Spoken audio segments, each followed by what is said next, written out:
Hello and good morning to everyone. My name is Alok Sharma and you're watching Fiken classes. Let's hit the concept. तो बच्चों हमने पहले ही basic mathematics पढ़ रखा है. आप अगर मेरे चैनल फाइकन क्लासेस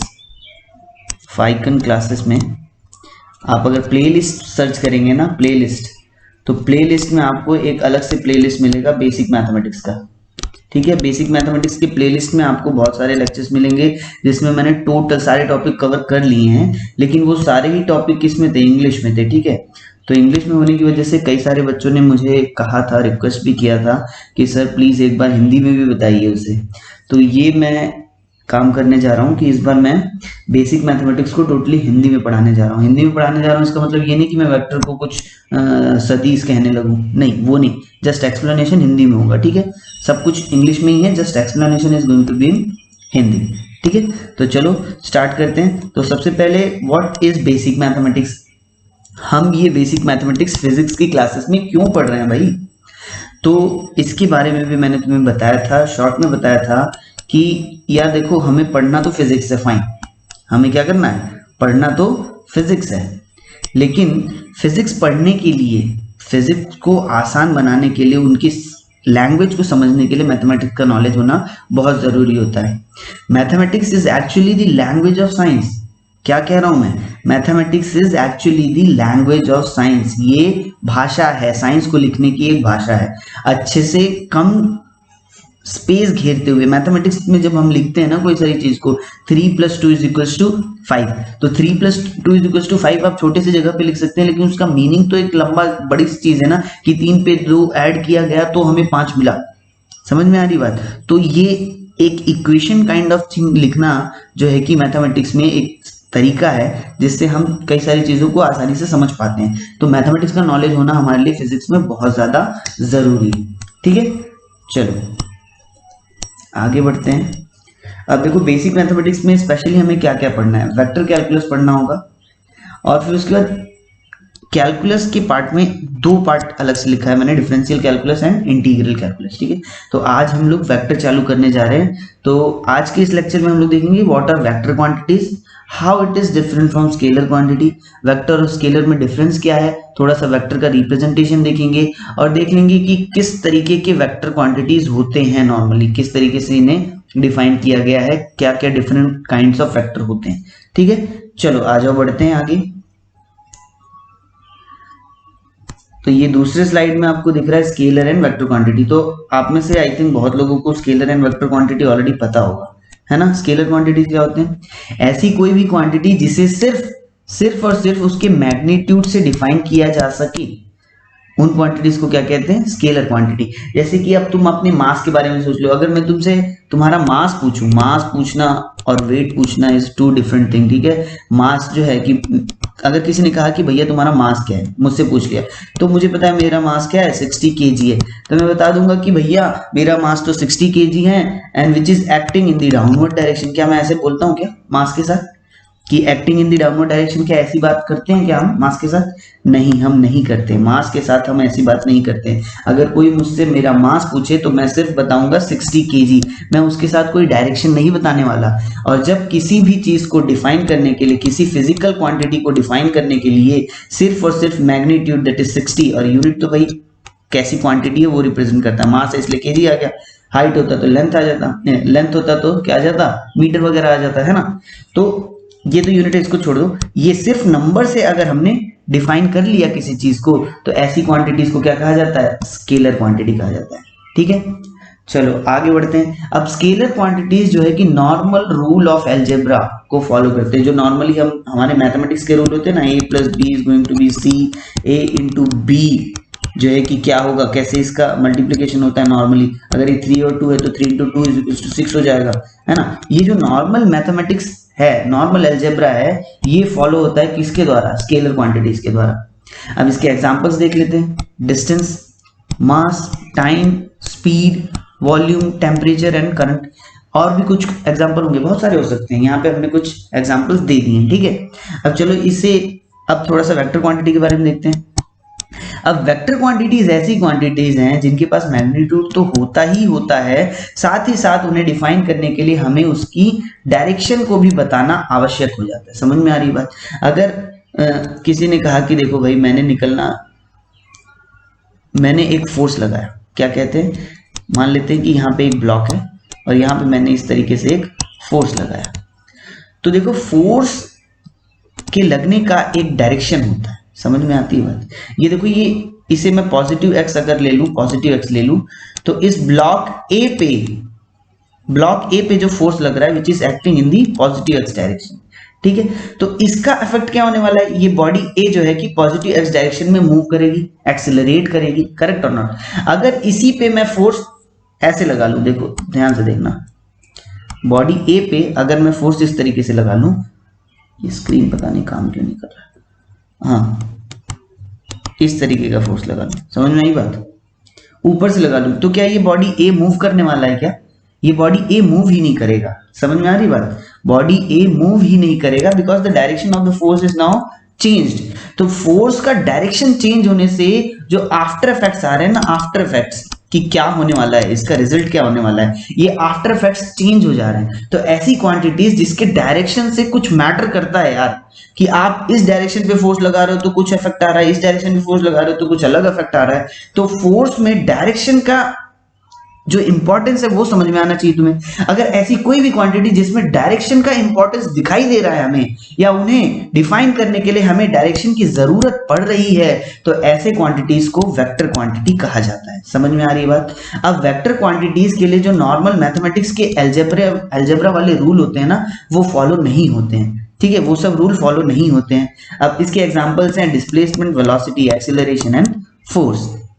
अब यहाँ पे देखो डिस्टेंस और डिस्प्लेसमेंट का एग्जांपल लेके यहाँ पे हम लोग थोड़ा सा समझने की कोशिश करते हैं कि हाउ दे आर डिफरेंट। अब मान लो ये हमारे पास एक पॉइंट ए है और ये एक पॉइंट बी है, तो A is the source and B is the destination. A से बी से हमें पहुंचना है, ए से शुरू होकर बी पहुंचना है। तो हमारे पास दो तीन तरीके हो सकते हैं पहुंचने के। पाथ ए दिख रहा है ना, पाथ वन, ये पाथ वन हो सकता है, ऐसे करके गए इधर से इधर पहुंच गए। पाथ टू भी हो सकता है, ऐसे वाला पाथ जो बड़ा वाला दिख रहा है ना।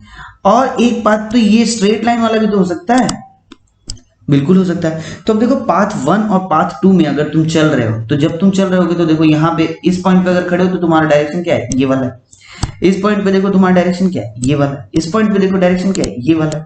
यहाँ पे देखो तुम्हारा डायरेक्शन क्या है, ये वाला।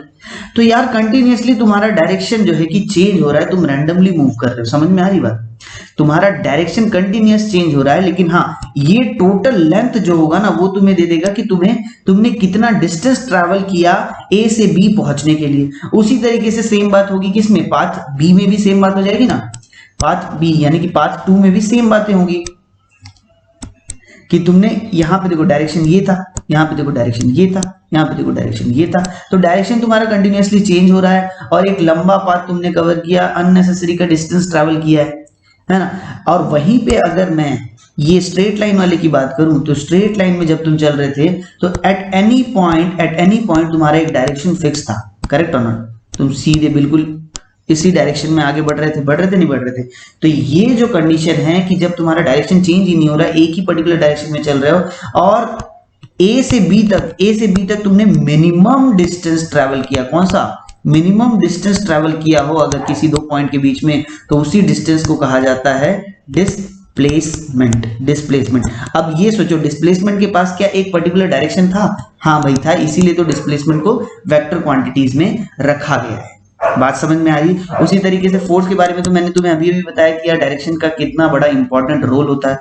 वेलोसिटी का भी वही केस है। वेलोसिटी और स्पीड अगर तुम देखो तो स्पीड के पास डायरेक्शन नहीं होता है, लेकिन वेलोसिटी के पास डायरेक्शन होती है। समझ में आ रही बात?